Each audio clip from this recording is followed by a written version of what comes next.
अस्सलाम वालेकुम everyone, welcome back to Magic kitchen.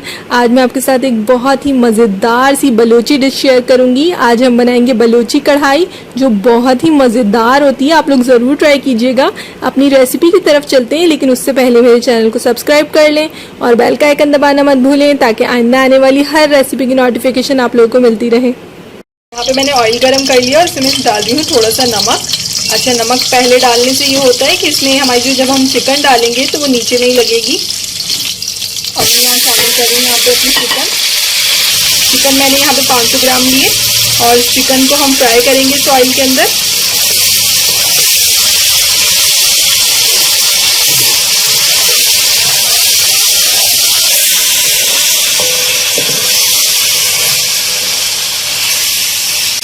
देखिए, नमक डाल दिया था हमने तो हमारी चिकन बिल्कुल भी नीचे नहीं लगी और बिल्कुल नहीं चिपकी है, वरना ये होता है कि जैसे ही हम चिकन डालते हैं नीचे चिपक जाती है अक्सर चिकन। तो अगर आप पहले नमक डाल देंगे तो ये कभी भी नहीं चिपकेगी। ये छोटी छोटी सी टिप्स होती हैं, आप साथ में नोट करते रहा करें, ये आपको सारे खानों में ही हेल्प करेंगी। देखिए, यह चिकन हमारी फ्राई हो गई है। अब मैं इसके अंदर शामिल करूँगी लहसुन अदरक। यहाँ पे मैंने लहसुन अदरक का साथ में पेस्ट बना लिया और 2 चम्मच शामिल किए। अगर आपका पेस्ट अलग अलग है तो आप दोनों का 1-1 चम्मच भी डाल सकते हैं।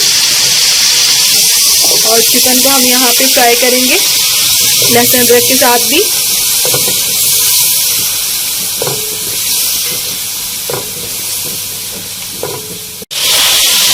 देखिए, लहसुन अदरक के साथ भी हमारी चिकन फ्राई हो चुकी है। अब मैं इसके अंदर शामिल करूँगी हरी मिर्चें 6 से 7 अदद। अगर आपके पास बड़ी हरी मिर्चें तो आप अपने हिसाब से डाल सकते हैं। मैंने यहाँ पे दरमियानी साइज की हरी मिर्चें थी, 6 से 7 अदद डाली हैं। और साथ ही साथ में इसके अंदर टमाटर भी शामिल करूँगी। यहाँ इसके अंदर मैंने 4 अदद दरमियानी साइज़ के टमाटर शामिल किए हैं और हर टमाटर के मैंने 2 पीस कर लिए हैं। अच्छा, इन साबुत टमाटरों को और साबुत हरी मिर्चों को इस चिकन के साथ मैं यहाँ पे थोड़ी देर फ्राई करूँगी।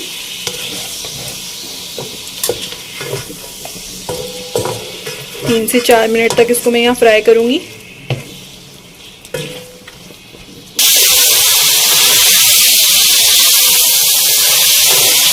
अच्छा, मैं यहाँ थोड़ी सी देर इसको 5 मिनट तक ढक के पकाऊंगी लो फ्लेम के ऊपर, ताकि हमारी चिकन गल जाए। जब तक हम अपनी साबुत धनिया और ज़ीरे को रोस्ट कर लेते हैं। यहाँ पे मैंने 2 चम्मच साबुत धनिया लिया है और 2 चम्मच ज़ीरा और 1 चम्मच लिए हैं हमने यहाँ पे काली मिर्चें। अब हम इसको रोस्ट कर लेंगे। थोड़ा हमें इसको यहाँ रोस्ट कर लेंगे और उसके बाद हम इसको पीस लेंगे।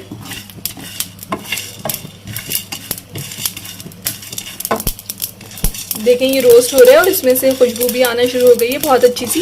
इसको बहुत ज़्यादा रोस्ट नहीं करना है कि ये जल जाए, इसको थोड़ा ही रोस्ट करना है। और अब हम इसको उतार लेंगे। देखिए, यहाँ पे इसका कलर चेंज हो गया और खुशबू भी चेंज हो गई है। थोड़ा सा ये ठंडा हो जाएगा, उसके बाद हम इसको ग्राइंड करेंगे।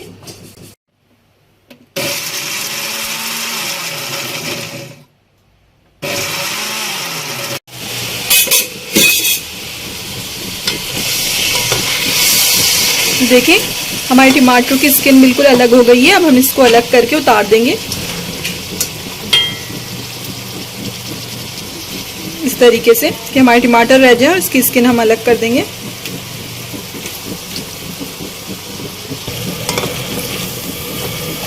टमाटर देखिए हमारे यहाँ गल चुके हैं। अब हम इसको चिकन के साथ यहाँ पे भूनेंगे। ये देखें किस तरह से बिल्कुल इसका पेस्ट सा बन गया है। अच्छा, साथ साथ हम इसके अंदर अपने स्पाइसेस भी शामिल कर देंगे। यहाँ मैं शामिल करूँगी कुटी हुई मिर्च 2 चम्मच, साबुत धनिया, ज़ीरे, काली मिर्च का जो हमने पाउडर बनाया था वो 4 चम्मच तकरीबन मैंने इसके अंदर शामिल किए। और यहाँ पे मैं गरम मसाला भी डालूंगी 1 चम्मच। और यहाँ पे साथ साथ में इसमें कसूरी मेथी भी शामिल कर रही हूँ, थोड़ी सी क्रश करके, हाथ से क्रश करके आप लोग डाल दें। ये भी तकरीबन 1 चम्मच ही है। इन सब चीज़ों को हम साथ में मिक्स करेंगे अच्छी तरह इस कढ़ाई में। सारे स्पाइसेस डाल के मैं इसको यहाँ 2 से 3 मिनट तक भूनूंगी अच्छी तरह। और यहाँ मैं इसमें शामिल कर रही हूँ साथ में दही दही यहाँ मैंने लिए 3 बड़े खाने के चम्मच दही के लिए। और अब हमें इसे बहुत अच्छी तरह से भूनना है सब चीज़ों को साथ में।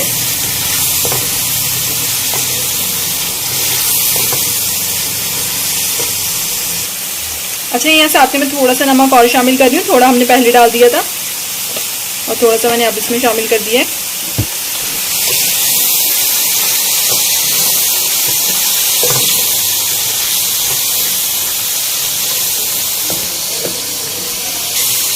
कढ़ाई आप जब भी बनाएं आप इसको हाई फ्लेम पे भूनें, इससे इसकी खुशबू बहुत मज़ेदार हो जाती है और जायका तो इसका बहुत होता ही मज़ेदार है। बहुत अच्छी तरह से इसको भूनना है हमें हाई फ्लेम के ऊपर।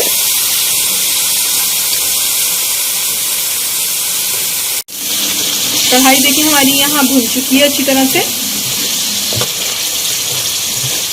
देखिए कितनी अच्छी तरह से भून चुकी है, सारा मसाला बिल्कुल साथ में हो चुका है एक। अब हम इसको यहाँ डिश आउट करेंगे।